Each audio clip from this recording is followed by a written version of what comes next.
बिस्मिल्लाहिर्रहमानिर्रहीम। ख्वातीन हज़रात अस्सलाम वालेकुम। आप देख रहे हैं गुलिस्तान न्यूज़ चैनल। मैं हूं सैयद इरफान फाजिल, आपका इस्तकबाल करता हूं प्रोग्राम फ़न और फ़नकार में।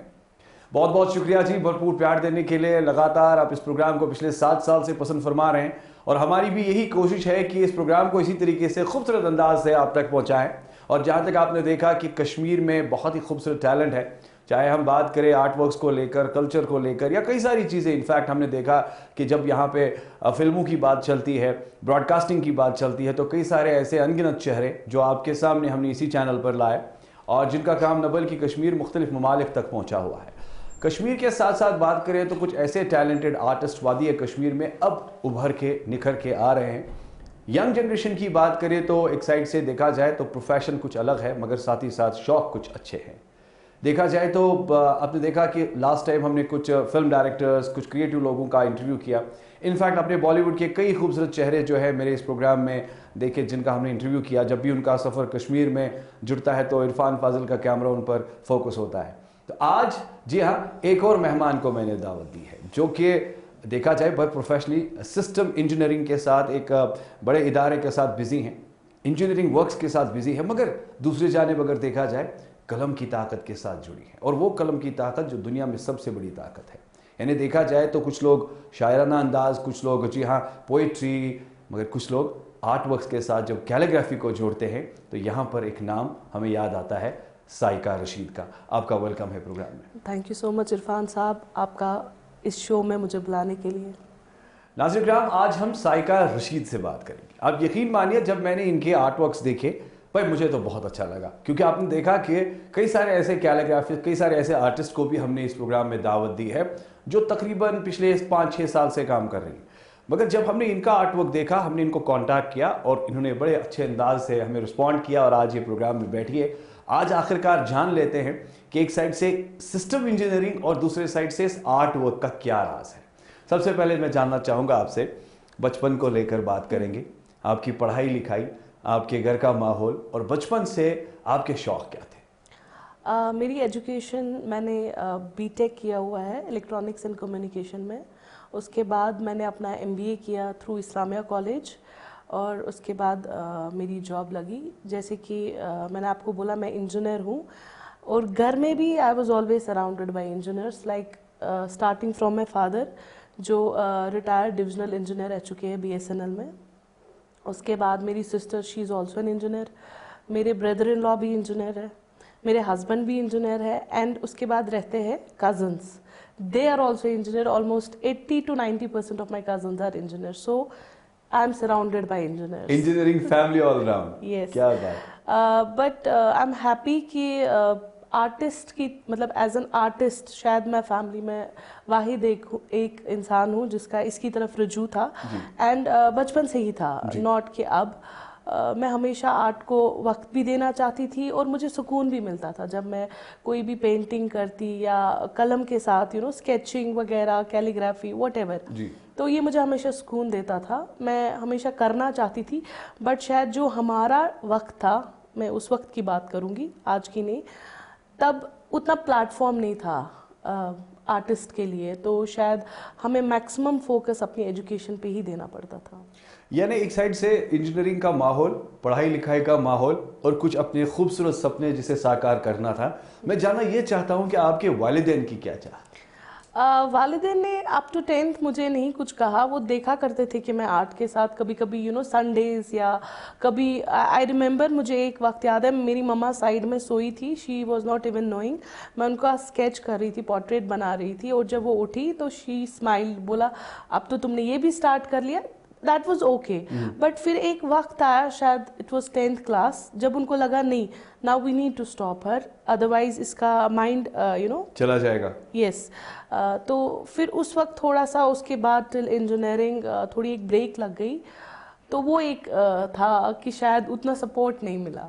अच्छा, एक चीज़ मैं आपसे ज़रूर डिस्कस करना चाहूँगा। बचपन में बड़े खूबसूरत सपने होते हैं ना कि मैं कुछ ऐसा करूं, मैं कुछ ऐसा बनूं, वालिदैन की चाहत कुछ और होती है। कभी आपके साथ ऐसा कुछ क्लैश रहा घर में कि पेरेंट्स के साथ कि आपको डॉक्टर बनना है, ये मत करो? नहीं, मेरा पहले से ही इंजीनियरिंग में इंटरेस्ट था।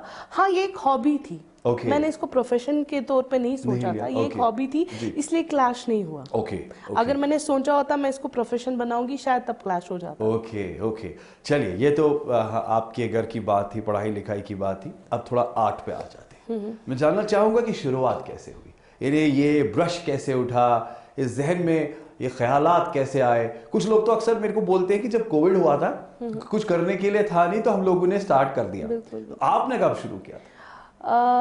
कोविड नहीं बोलना चाहूंगी, बिकॉज एक वो एक सबका सेम हो reason- जाता है। मेरा मेन जो था ना, मैंने कैलीग्राफी स्टार्ट किया था करना। Okay. क्योंकि आर्ट करती थी, तो शुरुआत फिर उस आर्ट से नहीं हुआ था, शुरुआत कैलीग्राफी से हुई थी। मैं थोड़ा सा सुकून की तलाश में थी, जो आपकी एक स्टेज आती है लाइफ में, when everything is clear in front of you कि Right. जिंदगी क्या है। एग्जैक्टली। आप जिंदगी को समझना चाहते हो, True, एक स्टेज true. आ जाती है वो। तो मैं सुकून की तलाश में थी, और वो मुझे इस कैलीग्राफी को लिखने में मिलती थी। तो that was the main reason जब ये शुरू हो गया। और मुझे लगता है एक विंटर का टाइम था, 3 years बैक आई गेस। तो मैं लिखा करती थी जब मुझे टाइम मिलता था, क्योंकि विंटर्स में यूजुअली हम अंदर ही रहते हैं, इंडोर जी, ही रहते जी। हैं, ज़्यादा बाहर नहीं जाते। जी। तो उस वक्त ये शुरू हुआ था। जायका, मैं एक चीज आपसे जानना चाहूंगा, कैलीग्राफी ठीक है, आखिर कैलीग्राफी है क्या? नो डाउट कि हम देखते हैं कि मिडिल ईस्ट कंट्रीज में जो है इसका बड़ा इम्पैक्ट है। देखा जाए ईरान को लेकर मैं बात करूं तो पर्शियन कंट्रीज को लेकर, आप थोड़ा हमें समझाएं कि कैलीग्राफी क्या है। बेसिकली कैलीग्राफी शुरू हुई थी जब इस्लामिक कैलेंडर की 1st century थी। तब ये कैलीग्राफी कुरान को लिखने के लिए इस्तेमाल होती थी और डॉक्यूमेंटेशन के लिए यूज़ Okay, होती थी। okay. वहाँ से ये शुरू हो गई। फिर इसके दो एक स्टाइल्स थे, नस्क और कूफिक, जी। जो काफ़ी यूज़ होते थे उस दौरान। कूफिक यूजुअली टॉम स्टोन्स पे, मोनूमेंट्स पे आप देखेंगे एंगुलर रिजिड लिखा होता है। आप Yes, अगर एग्जैक्ट yes. उसको कूफिक स्टाइल कहते हैं। अच्छा। फिर आहिस्ता आहिस्ता आगे बढ़ते बढ़ते ऑटोमन एम्पायर जब आया, तो उस टाइम पे उस दौरान पैलेसेस में एक और स्टाइल होता था जिसे दीवानी स्टाइल कहते हैं। Yes. उसका दीवानी स्टाइल इसलिए नाम था क्योंकि वो एक सीक्रेट कैलीग्राफी होती थी, Okay. Which was not known to everyone. Okay. क्योंकि हर कोई डॉक्यूमेंटेशन को इस तरीके से लिखता था कि दूसरा ना समझ सके, तो इसलिए वो ये शेयर नहीं करते थे। उन्होंने इसको कन्फाइन रखा था अपने दीवान में ही। Okay. यानी मैं कहूंगा कि इट वाज इन स्टेप्स ये हुआ। साइका, एक साइड से आप इंजीनियर हैं, दूसरी साइड से आपने ये सारी चीजें Yes. पढ़ ली है, and it's very important when you have such type of knowledge around. और मुझे लगता है कि ये चीजें काफी इंप्रूव करती आपको है इस चीज पता को। होना चाहिए कहाँ से इसका वजूद आया है। Yes yes. तो जो last I, that was in 19th century I think, जो महमूद अफंदी ने, जो उनका स्टाइल है, जो मैं भी यूज कर रही हूँ, और इस टाइम पे जो जो लोग दुनिया में सलूस स्टाइल की कैलीग्राफी लिखते जी। हैं, वो उन्हीं को फॉलो करते हैं। नाज़रीन किराम, जहाँ तक प्रोग्राम के साथ साथ हम बात कर ही रहे हैं, और मेरी आज की मेहमान जो है प्रोग्राम की, वो साइका रशीद है। By profession she is an engineer, और दूसरे साइड से देखिए कैलीग्राफिक आर्टिस्ट भी है।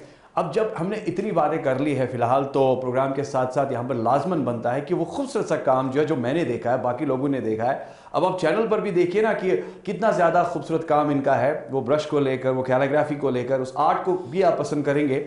उम्मीद करते हैं कि आप प्रोग्राम के साथ साथ जुड़े रहेंगे, चैनल चेंज नहीं करेंगे। यहाँ पर एक खूबसूरत सा जो है नजराना, यानी वीडियो जो है इनका, मैं आप तक पहुँचा रहा हूँ किस तरीके से खूबसूरत काम होता है। उसके बाद सफ़र को आगे बढ़ाते हैं। देखते रहे प्रोग्राम फन और फनकार।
वेलकम बैक व्यूअर्स, आप देख रहे हैं Gulistan news national television channel पर सईद इरफान फाजिल के साथ प्रोग्राम फन और फनकार। मेरे आज के मेहमान हैं, जी हाँ, इस प्रोग्राम की साइका रशीद। आपने देखा कि ये खूबसूरत सा वीडियो, उम्मीद करते हैं कि आपको इनका काम पसंद आया होगा। आप भी सराहिए और हम सफ़र को आगे बढ़ाते हैं। अच्छा, ये बताइए मुझे, कभी ऐसा मन करा कि नहीं यार, एक साइड से तो मैं इंजीनियर हूँ, जॉब भी कर रही हूँ, दूसरे साइड से जिस काम के साथ मैं जुड़ी हूँ, जो मेरा एक मैं कहूँगा कि लविंग आर्ट है, एक पैशन है, इसको मैं कंटिन्यू करूँ यार, बस इसके साथ में अपनी ज़िंदगी। कभी ऐसा लगा कि सुकून मिल रहा है इसमें ज़्यादा? सुकून मिल रहा है, इसलिए मैं वेट कर रही हूँ कब एक टाइम आएगा जब मैं पूरा वक्त इसको देख पाऊंगी। अभी मैं नहीं दे पा रही हूँ because of so many responsibilities, but yes I am eagerly waiting. Allah ताला ने जिंदगी लिखी होगी तो इंशाल्लाह I will give my full time to this. आपको लगता है कि फैमिली टाइम आफ्टर मैरिज थोड़ा सा इन चीज़ों के लिए वक्त जो है वो कम मिल जाता है, शौक ज़्यादा बढ़ जाता है? बिल्कुल, जब आपके पास, जब ये इंसान की फितरत है, जब आपको कोई चीज नहीं कर पाओगे ना, आपका दिल करता है उसको ज्यादा करने का। राइट। तो जो शादी के बाद यूजुअली रिस्पॉन्सिबिलिटीज बढ़ती है, बच्चे होते हैं, आपको उनको भी टाइम देना, आपको घर को भी टाइम देना है, आपको आर्ट। लेकिन अगर आपको खुश रहना है ना, तो कोई एक हॉबी आप जरूर चुने, अदरवाइज आपकी लाइफ इट ऑटोमेटिकली स्ट्रेसफुल हो जाती है। Very true. अच्छा, चलिए थोड़ा सेमिनार्स की बात करेंगे, कुछ वर्कशॉप्स की बात करेंगे। अपार्ट फ्रॉम लाइक कश्मीर से कहीं बाहर जहाँ पर आपने एग्जीबिशंस किए, सेमिनार्स किए, या किसी बड़े सूफी फेस्टिवल्स में हमने सुना है कि आपने पार्टिसिपेट वगैरह भी किया है, अपने आर्ट वर्क को दुनिया भर तक पहुंचाया है? मैंने बॉम्बे गई थी, मैं वहाँ पर हार्ट ऑफ द आर्ट करके एक नया एग्जीबिशन स्टार्ट हो रहा था, अब वो चल रहा है अच्छे से। तो that was their first show जो बॉम्बे में हुआ था, मैंने वहाँ पार्टिसिपेट किया था। वो विंदु दारा सिंह ने, वो he is backbone of that heart of the art, and Sunil Shetty. तो वहाँ मैंने पार्टिसिपेट किया था। I was the only Kashmiri, और कैलीग्राफर्स भी थे, एक दो, एक बॉम्बे का था, एक मुझे लगता है, बाकी सब it was different art work there. तो आई पार्टिसिपेटेड, और मैंने इंटरनेशनल सूफी एग्जीबिशन अजमेर में हर साल होती है, तो I am part of that exhibition from last 2 years, जहाँ पर दुनिया भर के आर्टिस्ट अपना आर्ट एग्जिबिट करते हैं। और इसके बगैर भी मुझे इन्विटेशंस आते हैं। मेरा हैदराबाद में भी एक इंटरनेशनल सूफी एग्जीबिशन था, दे इनवाइटेड मी, मगर मैं नहीं जा पाई।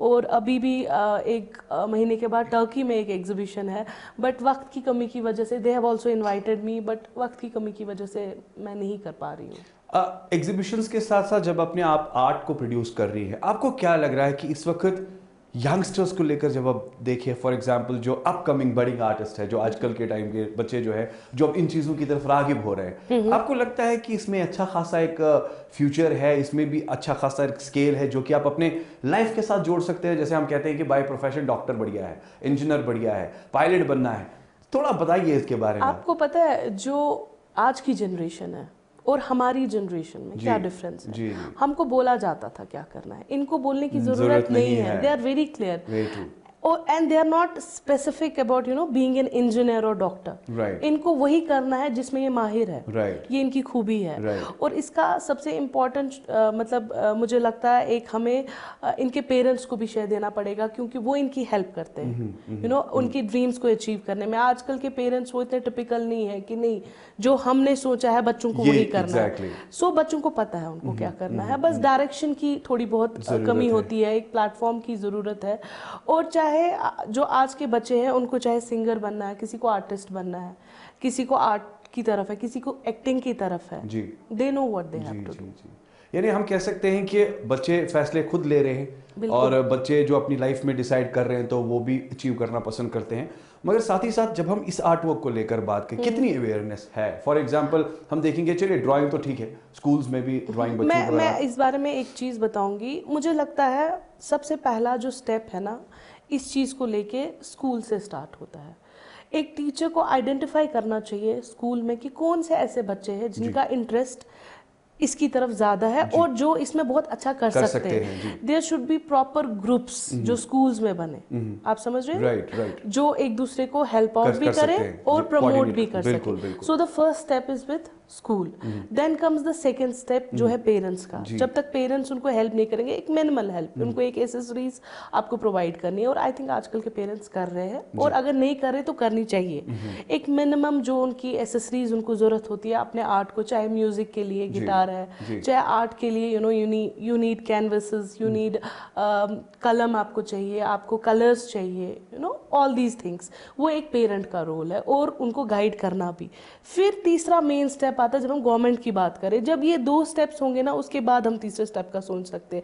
जब आइडेंटिफाई हो चुके हैं कौन ऐसे बच्चे हैं जो इसमें बहुत महारत हासिल कर सकते हैं, तो गवर्नमेंट को मेरे हिसाब से एक तो प्लेटफॉर्म इनके लिए क्रिएट करना चाहिए जी, ताकि इनका आर्ट वर्क जो है चाहे स्टेट में चाहे बाहर जी, जी एग्जिबिट हो सके। यहाँ पर गैलरीज होनी चाहिए जहाँ इजीली बच्चे अपनी एग्जीबिशंस करें।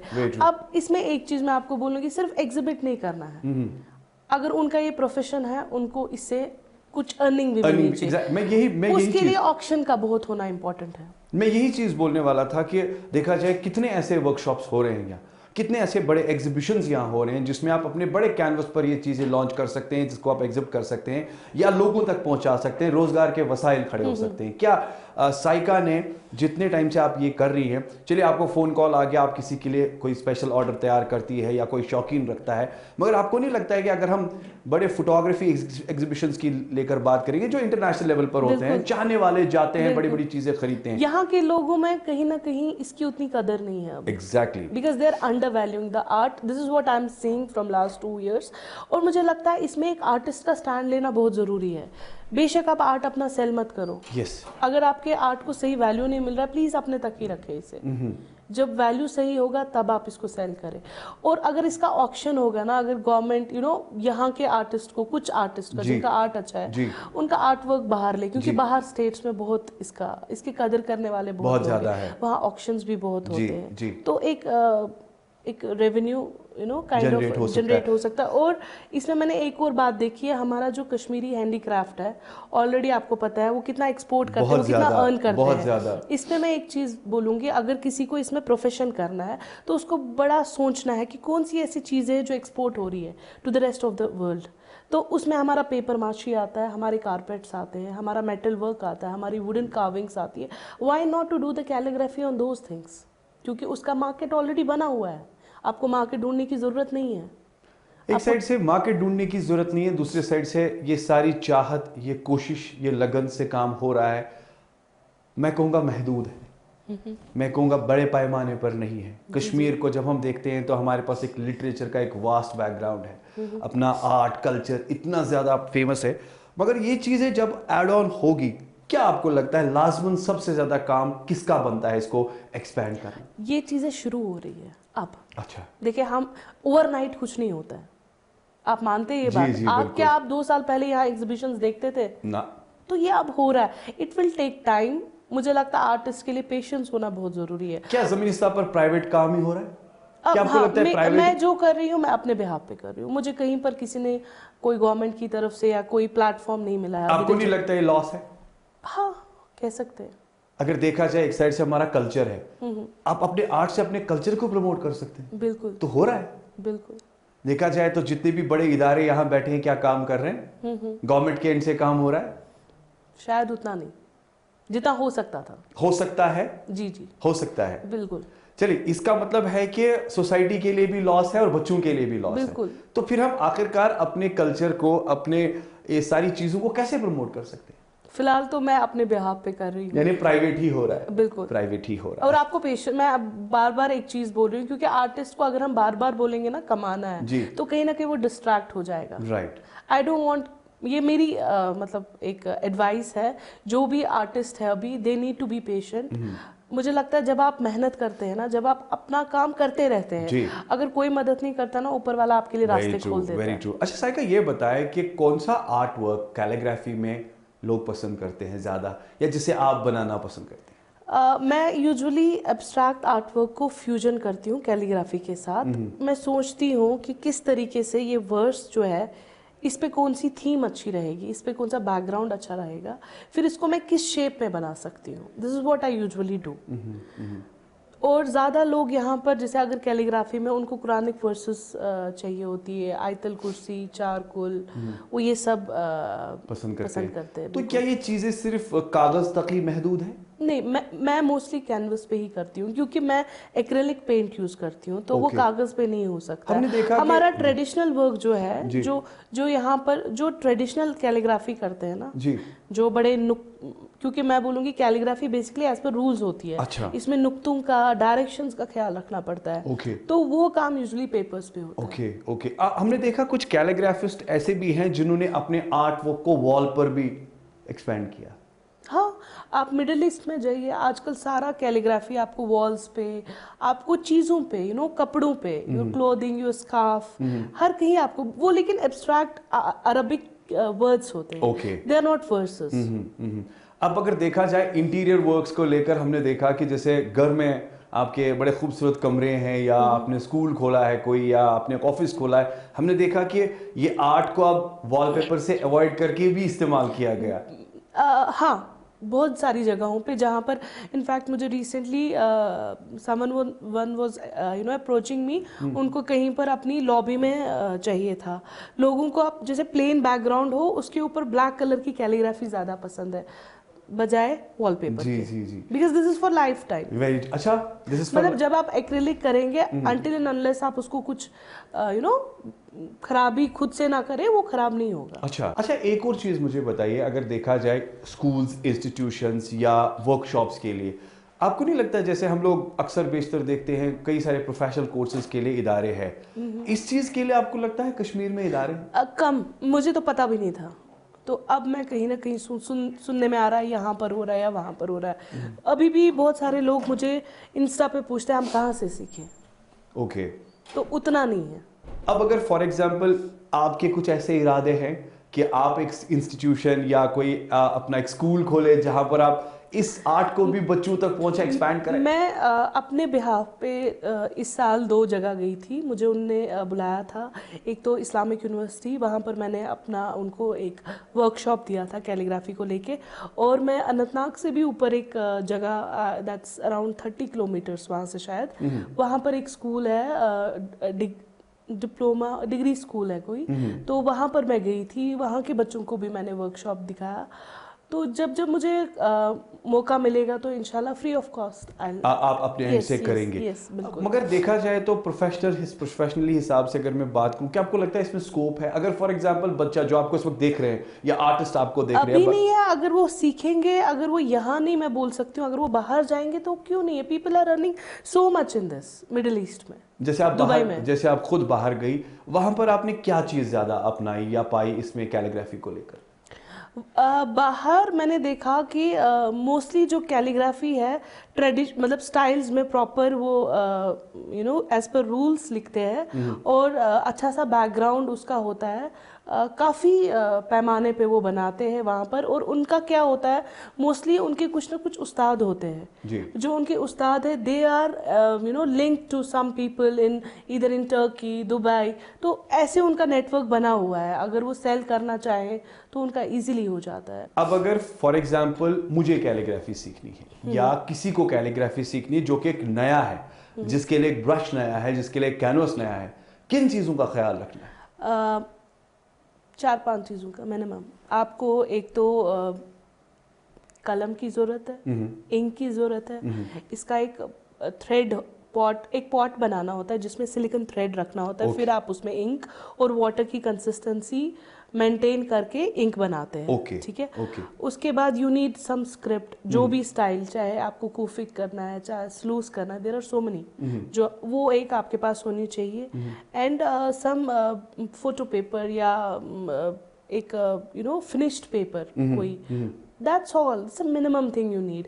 You need one important thing, that is consistency. You have to do it every day. अब ये ब्रश को संभालना, इसको ब्रश नहीं, कलम को संभालना, या कह सकते हैं कि इसकी एक्यूरेसी, हाँ। या कह सकते हैं कि मुझे पूरा इसका लेआउट प्रॉपरली डिवाइस करना है, ये चीजें कैसे, इसमें टाइम लगेगा? इसमें it takes a lot of time. Even मैं जो कैनवस पे करती हूँ मैं वो ब्रश से करती हूँ, क्योंकि कलम से नहीं होता। हालांकि कलम से जब हम कैलीग्राफी लिखते हैं ना तो एजेस बहुत खूबसूरती से बनते हैं, ओके। बट ब्रश से एक्रिलिक पेंट से बनाना is very difficult. You know you need a lot of practice in that. Okay. तो जब आप शुरू करेंगे रोजाना, you know you will keep on doing it every day, तो फिर ये इजी बनता है। बट इसमें एक चीज है, मैंने ये खुद ऑब्जर्व किया, अगर जी। जैसे मैं 10 15 20 दिन ब्रेक ले लेती हूँ, मुझे भूल जाता है। यू नो ये रोज करना है। ओके, इसमें यानी ये सारा, आपको चाहे कंटिन्यू, आप 20 मिनट्स ही दे, 30 मिनट्स ही दे पर डे, आपको हर दिन करना है। सबसे बड़ी बात मैं कहूंगा कि स्ट्रेस भाग जाता है, इससे जो सबसे ज्यादा यहाँ है। And it has been proven, ये अच्छा, ऐसा नहीं कि मैं बोल रही हूँ। हूँ, ओके। इसके बेनिफिट्स है, काफी ओके। ज्यादा बेनिफिट्स है। यानी देखिए, हमने कई सारे आर्टिस्ट का इंटरव्यू किया है, कुछ अच्छे पेंटर्स का इंटरव्यू किया है जो बड़े पैमाने पर काम कर, उनका भी मानना है कि यार आर्ट के साथ अगर आप जुड़े तो सुकून तो है। बिल्कुल। और खास तौर और पर वही वजह होती है आर्ट को करने की, सबकी। अच्छा, ये एक चीज मैं आपसे जानना चाहूंगा, एक शायर का इंटरव्यू मैंने किया था, मैंने उसको बोला यार शायर जो है वो झूठे होते हैं, कभी कभी जब शायरी लिखते हैं तो कभी कभी झूठी शायरी भी लिखते हैं। तो कैलीग्राफी के साथ जो आर्टिस्ट होता है, इसके जहन में कौन सी चीजें होती है जब ये आर्ट लिखता है, क्योंकि सुकून के साथ भी डलना है? मेरे हिसाब से कैलीग्राफर कभी झूठा नहीं हो सकता। ओके। ये मेरा मानना है। एक आर्टिस्ट कभी झूठा नहीं हो सकता है, Okay. क्योंकि आर्टिस्ट वही बनता है जिसका दिल बिल्कुल सॉफ्ट, जी, यू नो, जी। जो दुनिया की बारीकी चीजों को गौर करता है। जैसे आप और मैं हूँ, जी। हम कहीं से जा रहे जी। हैं, अगर आप आर्टिस्ट नहीं है आपके लिए नॉर्मल है, जी। मेरे लिए कलर्स है, जी। मैं हर एक कलर को देख रही हूँ, मैं खुदा की कुदरत को देख क्या रही बात हूँ। है, क्या बात तो है। कैसे झूठी बन यानी हम सकती कह सकते हैं कि आर्टिस्ट और शायरी जो है बिल्कुल अलग है, और देखा जाए जब आप कुछ लिखते हैं अल्फाजों वो की गेम है। अल्फाजों की गेम है, ये रंगों की गेम है। बिल्कुल। क्या बात है। अच्छा, एक मुख्तसर सा वक्त है, मैं ज्यादा वक्त नहीं लूंगा आपका। आने वाले टाइम में कोई ऐसा बड़ा प्रोजेक्ट या कोई ऐसी बड़ी प्रोजेक्शन या मेरी कोई ऐसी बड़ी किताब आ जाए यार, जिसमें मेरे आर्ट वर्क्स हों, बिल्कुल। दुनिया भर तक पहुंचे, एक लाइब्रेरी में रहे, लोग देखें, पसंद करें, जैसे हम देखते हैं कि फैंटास्टिक ऑलराउंड पिकासो की जब हम बात मैंने करते हैं। हर चीज अपने घर से शुरू की है। एंड अब क्योंकि पहले मैं अपने घर के अंदर कर रही थी, अब मैंने अपने घर के बाहर ही आया हुआ प्लान कि मैं प्रॉपर, क्योंकि जब तक मैं अपने आर्ट को ना वो एक वैल्यू नहीं दूंगी तब जी। तक दुनिया नहीं देगी। जी जी जी। I value that like anything in this world. तो मैं वहां पर अपना आर्ट पहले प्रॉपर, चाहे तो खुद से बाहर भी, इनफैक्ट अगर मुझे कहीं पर रखना पड़ा, जी। एक अपनी जगह, जी। नॉट कि मैंने कहीं पर एग्जिबिट किया वहां से उठाया। Okay. I want to give a good place to my art. Okay. वहां पर मैं अपना बाहर लोगों के लिए भी So art any sort of publication in your mind, like थोड़ा ऐसा कुछ बुक पब्लिश हो जाए आर्ट वर्क्स अभी बुक का नहीं है, अभी पहले ये स्टेप्स करने हैं, इंशाल्लाह उसके बाद, you know, I do everything in steps, I don't want to rush. बहुत बढ़िया। अच्छा, what will be your message for the youngsters, especially upcoming writers and you know especially the calligraphist and artist, जो आपकी तरह, आप तो एक माशाल्लाह सिस्टम इंजीनियर है, जॉब भी कर रही हैं, मगर other side of the story there is some different story around, क्या मैसेज देंगे आप? मैं हर एक बडिंग आर्टिस्ट को यही बोलूँगी, जो भी आर्ट करना चाहता है, चाहे वो आर्टिस्ट हो, चाहे सिंगर हो, चाहे वो यू नो एक्टिंग में, यू नो जो भी उनको दिल से पसंद है, आप अपने एफर्ट्स डालो। आउटपुट की तरह कभी गौर नहीं करना, लोग क्या कहेंगे उसकी तरह भी गौर नहीं करना, अपना बेस्ट देना है आपको, और कंसिस्टेंसी हमेशा उसके साथ रखनी, गिव अप नहीं करना है, सबसे इम्पॉर्टेंट चीज़। अगर आपने कोई चीज़ माइंड में ठान ली है कि मुझे इसमें आगे जाना है और इसको प्रोफेशन बनाना है, आपको मुश्किलातें आएंगी, मुश्किलातों से डरना नहीं है, गिव अप नहीं करना है। आपको अपनी फैमिली का सपोर्ट होना चाहिए, अगर नहीं है उनको कन्विंस करो, tell them to support you, और उनको अपने ख्वाब समझाओ कि आप क्या करना चाहते हो, आप क्या अचीव करना चाहते हो। फिर दुनिया की सारी ताकत जो है ना, everyone they will support you, and सबसे इंपॉर्टेंट अल्लाह ताला आपको हेल्प आउट करेगा, जैसे उन्होंने मुझे हेल्प आउट किया, इंशाल्लाह सबको हेल्प आउट करेगा। Saika Rashid, thank you so much for your precious time. आप मैं कहूँगा कि मैनेज करना पड़ा, बिजी रहती हैं आप काफ़ी ज़्यादा अपने वर्क्स के साथ, मगर आपने हमारे कॉल को ना आने की, यहाँ आप आई, इसके लिए बहुत बहुत शुक्रिया। थैंक यू सो मच, और हमारी नेक दुआएं आपके साथ है कि आप इसी तरीके से इस आर्ट को आगे ले जाएं। इंशाल्लाह इंशाल्लाह। बहुत बहुत शुक्रिया आने के लिए। Thank you so much Irfan साहब। Thank you. बहुत बहुत अच्छा लगा आपसे बात करना, एंड यू नो आपका भी मुझे बैकग्राउंड पता चला कि यू आर फ्रॉम लिटरेचर, जी, जी। आपका जो भी इट शोज, जी जी आपकी बातों में वो झलकता है। बहुत बहुत शुक्रिया, थैंक यू सो मच। नाज़रीन किराम, उम्मीद है कि आपने भी आज की ये गुफ्तगू पसंद फरमाई होगी। देखिए, मेरा काम, हमारी टीम का यही काम है, चैनल का काम यही है कि दुनिया भर तक इस टैलेंट को हम पहुंचाए। कश्मीर में अनगिनत टैलेंट है।